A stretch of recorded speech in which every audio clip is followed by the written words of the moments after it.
Dr. Nathan Cross had always been methodical about endings. When a research posting concluded, he archived data properly, filed comprehensive reports, and moved to the next assignment without looking back. 18 months on Lunara studying atmospheric regeneration patterns should have been no different. Another completed project in a career built on careful documentation and professional detachment. So why did packing his final belongings feel like dismantling something precious rather than simply closing a chapter? Nathan folded his field clothes with automatic precision, fitting them into the regulation travel case beside his personal data cores and the few physical books he'd brought from Earth. The research station's residential quarters felt already empty, like the space had forgotten him before he'd even left. 18 months of living here, studying the complex atmospheric interactions that made Lunara's air the purest he'd ever breathed, documenting the subtle ways the forests communicated through chemical signals and bioluminescent pulses. He'd come here broken. The posting had been voluntary, his application submitted 3 days after returning to his apartment to find his fiancée's belongings gone, and a note explaining she'd found someone else. Someone more present, more emotionally available, someone who wasn't married to his work. Nathan had read that note approximately 3 times before volunteering for the most isolated research posting available. Lunara had seemed perfect, beautiful, scientifically fascinating, and far enough from Earth that the hurt couldn't follow. He hadn't expected to find peace here. Hadn't expected to fall in love with the golden light filtering through alien trees, with the way the forest sang at twilight, with the patient intelligence of a world that had learned to heal itself over millennia. And he definitely hadn't expected Mira. Nathan's hand stilled on the case as her image surfaced, those distinctive Lunari features, pointed ears that tilted forward when she was curious, skin that carried a faint natural luminescence that intensified with emotion. She'd been assigned as his liaison when he arrived, someone to help him navigate local protocols and understand the cultural nuances of working on a world where nature wasn't something to be studied from a distance, but a living system you existed within. Professional collaboration, that's what it was supposed to be. Mira showing him how to read the forest signals, teaching him which plants could be safely touched and which required respectful distance. Nathan sharing human scientific frameworks that complemented her intuitive understanding of ecological interconnection. 2 professionals from different worlds, working toward mutual understanding. Except somewhere in the 18 months of morning hikes through bioluminescent valleys, of shared meals in research stations where they argued good-naturedly about methodology, of quiet evenings watching Lunara's twin moons rise while Mira pointed out constellations and told him stories her grandmother had told her. Somewhere in all that, professional respect had transformed into something Nathan didn't have the courage to name. He'd been careful not to. Mira was brilliant, beautiful, completely at home in her world in a way Nathan had never felt anywhere. Why would she see him as anything more than a temporary colleague? Just another human researcher who'd complete his tour and leave, to be replaced by the next scientist who needed Lunara's unique atmospheric conditions for their work. Nathan closed the travel case with more force than necessary. His shuttle departed at 1400 hours, 3 hours from now. He had equipment to sign over, final reports to verify, a dozen bureaucratic protocols to complete before he could leave. He should be relieved. The posting had been successful. His research would contribute to atmospheric restoration efforts on 3 other worlds, and his next assignment, a position at Earth's orbital research station, was arguably a career advancement. So why did the thought of leaving feel like amputation? Stop it, Nathan told himself aloud. You knew this was temporary. Everything about this posting was temporary. Lunara isn't your home, and Mira isn't. He couldn't finish that sentence. Wasn't what? Wasn't interested in him as anything more than a colleague. Wasn't someone he'd fallen completely in love with despite every rational argument against it. His comm unit chimed. Final equipment inventory scheduled in 30 minutes. Nathan took one last look around the quarters that had become more of a home than anywhere he'd lived on Earth, and headed out to complete his final duties. The morning blurred together in a series of checkboxes and verification protocols.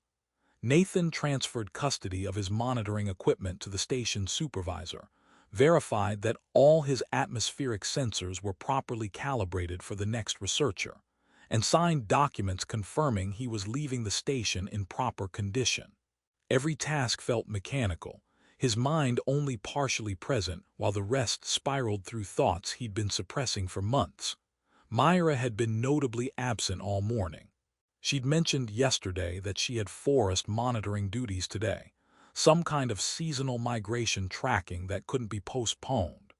Nathan had said he understood, had wished her well with the work, had not said any of the things crowding behind his teeth like prisoners demanding release.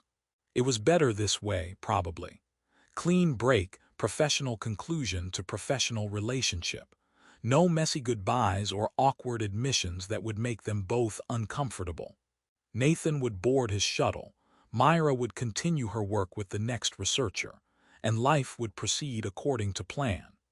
The hollow feeling in his chest suggested his body disagreed with that assessment, but Nathan had gotten very good at ignoring what his body wanted in favor of what made practical sense. By 13:30 hours, he stood in the landing zone with his 2 bags of personal effects, watching his shuttle descend through Lunara's perpetually golden sky. The atmospheric conditions that made this world perfect for regeneration research also created spectacular optical effects, everything bathed in warm light that made even mundane moments feel significant. Nathan checked his comm unit reflexively. No messages. Mira was in the field, tracking her migration patterns, doing the work that mattered. She'd said goodbye yesterday, a professional handshake and words about hoping his next posting went well. That was appropriate. That was how these things ended. The shuttle touched down with mechanical precision, its engines cycling through landing protocols. The pilot emerged, verified Nathan's identification, and began preparing for passenger boarding. "We've got a 15-minute window for final boarding," the pilot said, checking his schedule readout. "Orbital trajectory requirements. After that, we either launch or wait 6 hours for the next window." "Understood," Nathan replied, picking up his bags. 15 minutes. He could board a shuttle in 15 minutes. He'd done it dozens of times across his career. He started walking toward the ramp, each step feeling heavier than the last. This was fine. This was normal. Research postings ended, people moved on, that's how the job worked. The fact that his chest felt tight and his eyes were burning was just emotional fatigue from the intensity of the work, nothing more. Nathan. He stopped mid-step, his name carrying across the landing zone in Mira's distinctive accent. Nathan turned to see her running toward him, still in her field clothes, practical gear stained with forest residue, her hair pulled back in the efficient braids she used for long observation sessions. She looked like she'd come directly from wherever she'd been working, without stopping to change or prepare. She looked perfect. Mira stopped a few meters away, slightly breathless. They stared at each other across the space, and Nathan felt every carefully constructed rationalization about leaving professionally crumble like dried leaves. For several seconds, neither of them spoke. The shuttle's engines provided background hum, a countdown to departure that Nathan was suddenly desperate to ignore. Mira's chest rose and fell with exertion. She must have run the entire way from wherever she'd been working. Her skin carried a faint luminescence, the biological response to strong emotion that Lunari couldn't entirely control. "I thought you weren't coming," Nathan said finally, aiming for casual observation and landing somewhere in the devastated vicinity. "I almost didn't." Mira's voice was quiet but steady. "I told myself it would be easier to let you leave without this conversation. That professional distance was appropriate. That saying goodbye yesterday was sufficient." "Dr. Cross, you've got about 10 minutes. the pilot called from the shuttle. He didn't sound annoyed, just factual. Orbital mechanics didn't care about emotional complications. Nathan didn't look away from Mira. What changed your mind? I realized that easier isn't always better. Mira stepped closer, and Nathan could see uncertainty in her expression, an emotion he'd rarely witnessed in someone usually so composed and confident. And some things need to be said, especially if they're difficult. Nathan's heart was performing complicated acrobatics that would have concerned him if he'd had any mental bandwidth for self-preservation. He was cataloging signs almost unconsciously.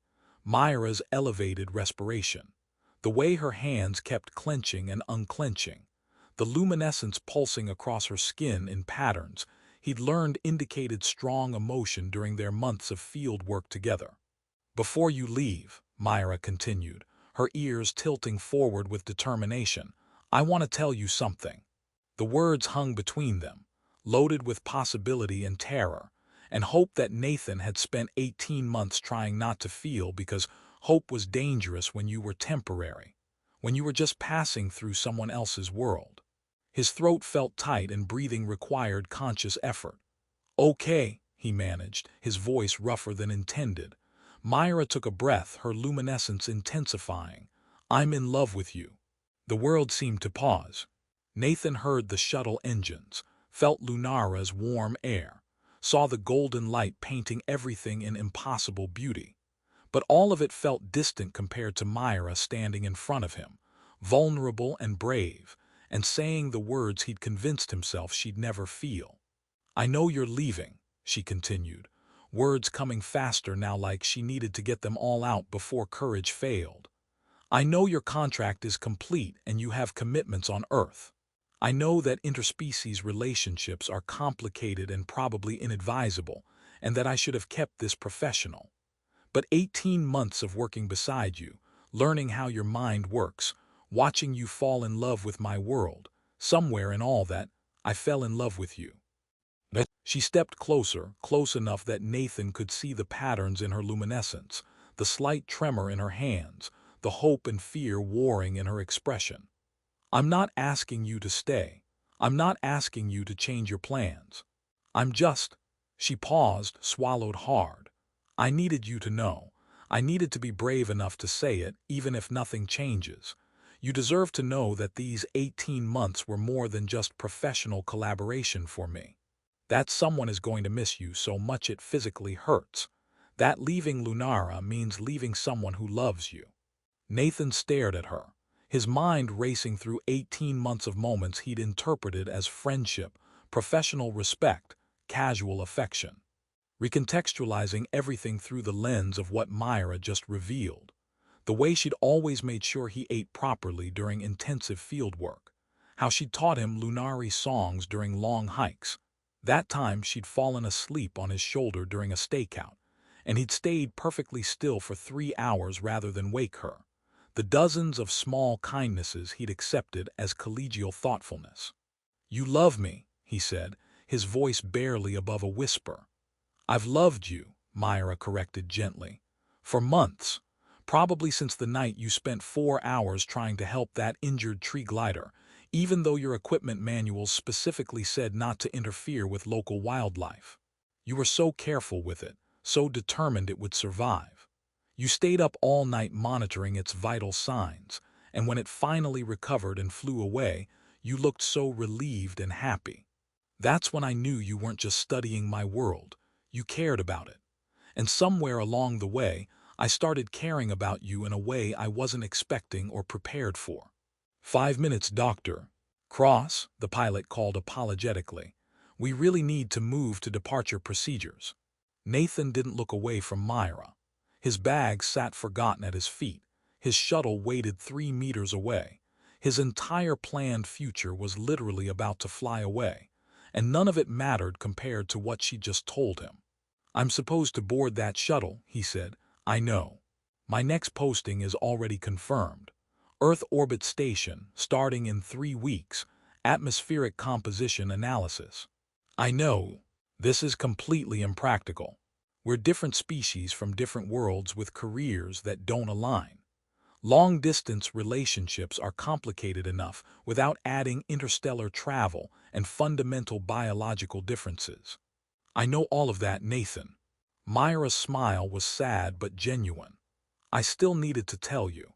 Even if you board that shuttle and I never see you again, I needed you to know that you mattered to me.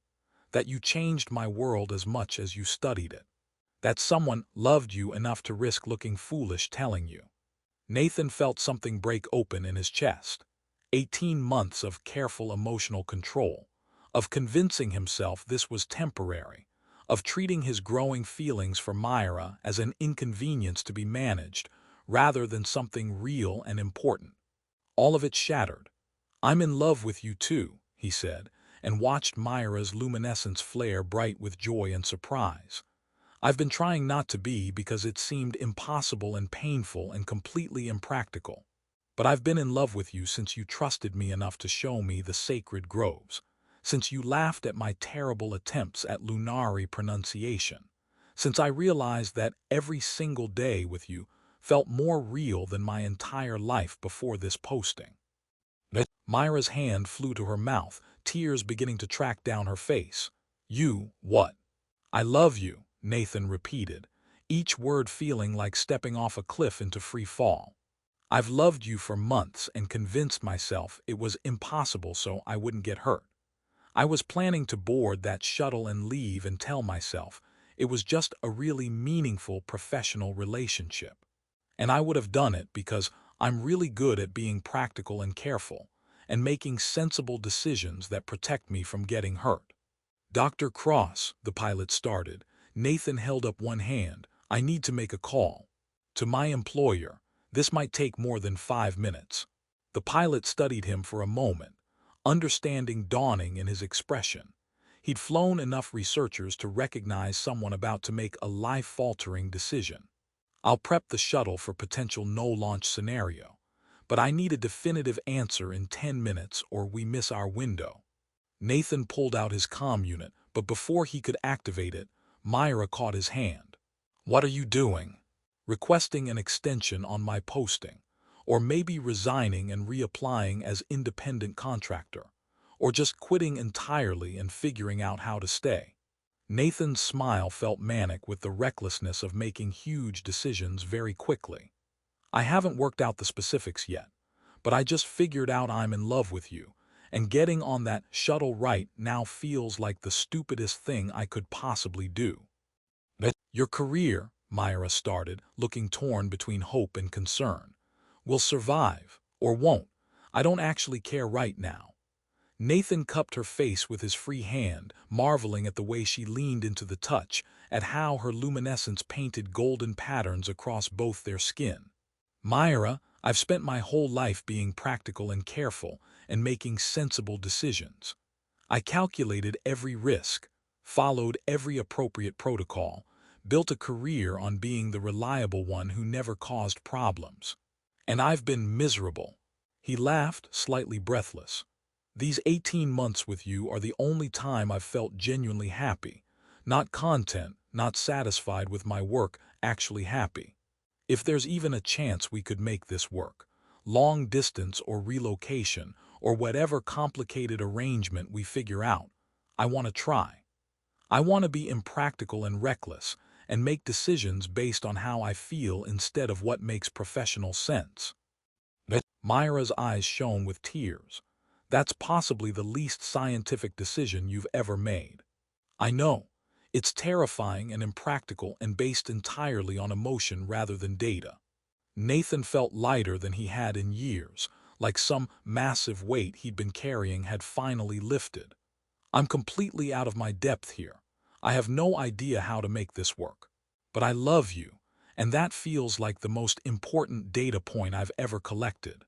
8 minutes, Dr. Cross," the pilot called, though his tone suggested he was enjoying this drama more than he'd admit professionally. Nathan activated his comm unit and pulled up his employer's emergency contact protocol.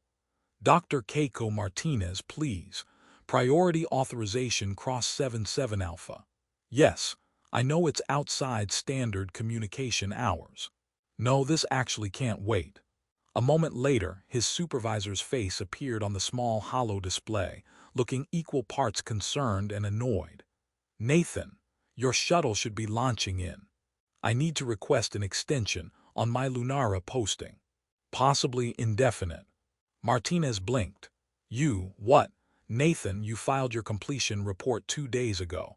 Your next assignment starts in 3 weeks. What's going on? Nathan looked at Mira, who was watching him with an expression that mixed hope, disbelief, and love so obvious he couldn't believe he'd convinced himself it didn't exist. I've discovered new research parameters that require extended observation. Very important atmospheric interaction patterns that could significantly impact our regeneration models. Nathan, you're the worst liar I've ever supervised. Martinez's expression softened slightly. Is this about the Lunari liaison? Mira, right. The one you mention in approximately 80% of your field reports. I mention her that much. Mira suggested we observe the evening migration patterns. Mira's insights into chemical signaling proved invaluable. Mira and I discovered a correlation between. Yes, Nathan, you mention her constantly. I was wondering when you'd figure out you're in love with her. Nathan felt heat rise to his face. Was I that obvious? Only to anyone who's read your reports for the last year. Martinez smiled. Let me guess. You were about to board without telling her how you feel. Then she stopped you, and now you're having an emotional crisis in the middle of a landing zone. That's remarkably accurate. 6 minutes, Dr. Cross. The pilot called. Martinez's expression became more serious. Nathan, I can't authorize an indefinite extension without proper justification, but I can authorize a 4-month assessment period to evaluate potential for continued research. That gives you time to figure out what you actually want and whether there's legitimate scientific grounds for staying. It also gives you time to figure out how an interspecies long-distance relationship might work if you do eventually need to return to Earth. Thank you, Nathan said, relief flooding through him. Thank you so much. Don't thank me yet. You still need to file proper extension paperwork within 72 hours, and you're going to need to produce actual research to justify this. But Nathan, Martinez's smile returned. You've been one of my best researchers for 5 years, and I've never seen you this animated about anything. Whatever you're feeling right now, that matters. Don't let it go without at least trying to see if it can work. The connection terminated, and Nathan turned to Mira, who had heard the entire conversation. I have 4 months, maybe more if I can justify continued research. It's not forever, and we'll still need to figure out logistics, but... Mira kissed him, just leaned forward and pressed her lips to his with enough feeling that Nathan forgot entirely about shuttles and orbital windows and practical considerations.